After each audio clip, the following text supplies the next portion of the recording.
ஒரு 2 மணி நேரம் அலைய வேண்டியதாக இருந்தது அப்படின்னு சொல்லிட்டு ப்ரேயர் பண்ணிட்டு போனேன். சாட்சியாக சொன்னேன். அதே பக்கத்தில் மதுரை மாவட்டத்தில் எனக்கு ட்ரான்ஸ்ஃபர் கிடச்சிச்சு. கர்த்தர் கிருபையாக கொடுத்தாரு. அதே போல் இந்த வருஷம் ரொம்ப பக்கத்தில் எனக்கு வீட்டிலேருந்து ஒரு 1/2 hour டிஸ்டன்ஸ்லேயே கர்த்தர் கிருபையாக ட்ரான்ஸ்ஃபர் கொடுத்தாரு. கர்த்தருடைய நாம் மகிமைப்படுவதாக. அதே போல் போன தடவை நான் கூட்டத்தில் என் பையனை கூப்பிட்டு வந்தேன். என் பையன் +2 படிச்சுட்டு இருந்தாங்க போன வருஷம்.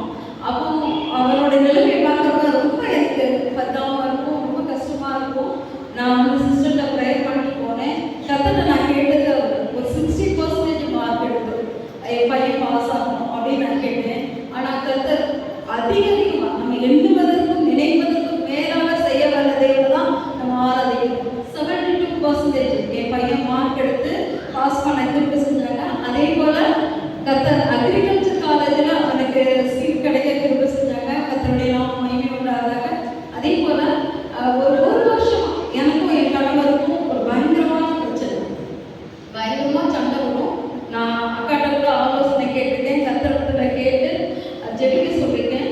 அப்போ அந்த பிரச்சனை பார்த்தீங்கன்னா எப்பவும் சண்டை வரும். சண்டைனா நான் விடிய தூங்காமல் அழுதுகிட்டே இருக்கேன்.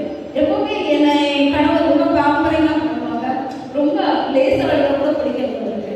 ஆனால் அப்படியே இருப்பார். அந்த சண்டை வந்துச்சுன்னா விடிய அழுத என்னை கன்சூல் பண்ணவே மாட்டேன். அவ்வளோ இதாக இருக்கும். எனக்கு ரொம்ப வேலையாக இருக்கும். தூங்காமல் அடுத்த நாள் நான் ஸ்கூலுக்கு போவேன். அந்த பிரச்சனை ஒரு வருஷமாக இருந்தது. ஆனால் நான் கர்த்தரிடத்துல முழுமையாக ஒப்படைச்சது பிரச்சனையை. கர்த்தர் கிருபையா ஒரு வருஷத்துல இந்த பிரச்சனை இல்லாமல் திரும்பிட்டாங்க. இப்போ நானும் என் கணவரும் சந்தோஷமா இருக்க கர்த்தருக்கு செஞ்சுருக்காங்க. கர்த்தருடைய பரிசுத்த நாமம் மகிமைப்பட்டதாக. அதே போல என் குடும்பத்தில் அநேக சாட்சிகள்.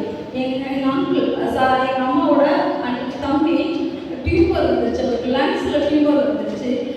அவருக்கு பயாப்சி எடுத்துட்டாங்க. எல்லாரும் ப்ரேயர் பண்ணிட்டு இருந்தோம். அடுத்த தடவை என்ன செஞ்சுருக்காங்க, டாக்டரை கூப்பிட்டு திரும்பவும் பயாப்சி எடுக்கணும் அப்படின்னு சொல்லிட்டு ஊசியெல்லாம் போட்டாங்க. வெள்ளாமல் ஊசி போட்டு திரும்பவும் பயாப்சி எடுக்கிறதுக்காக போயிருக்காங்க. அப்போ ஸ்கேன் பண்ணுறப்ப பார்த்தீங்கன்னா அந்த டியூமர் இருந்ததுக்கான அடையாளமே இல்லாமல் மிகப்பெரிய அற்புதத்தை செஞ்சுருக்காங்க. கர்த்தர் அதே நேரத்தில் அந்த கம்பெனி என்ன சொன்னாங்க, அவங்க சென்னையில் இருக்காங்க. அவங்க என்ன சொன்னது போகல ஜூலி, நான் அந்த ஐசியூவில் இருக்கிறப்ப கர்த்தரத்தில் என்னுடைய பாவங்களை எல்லாம் அறிக்கை செய்து ஒப்பு கொடுக்க கர்த்தருக்கு பேசுகிறேன். அதனால கர்த்தர் எனக்கு இவ்வளோ பெரிய அதிசயத்தை கொடுத்துருக்காங்க, அற்புதத்தை என் வாழ்க்கையில் செஞ்சுருக்காங்க. இது அநேக ஜனங்களுக்கு நம்ம சாட்சியாக சொல்லணும் அப்படின்னு சொன்னாங்க. அதில் நான் கர்த்தருடைய நாமம் மட்டும் மகிமைப்படுவதாக இதை நான் சொல்லிட்டே போனேன். என் வாழ்க்கையில் அவ்வளோ அற்புதங்கள் செய்த அதிசயமான தேவனுக்கு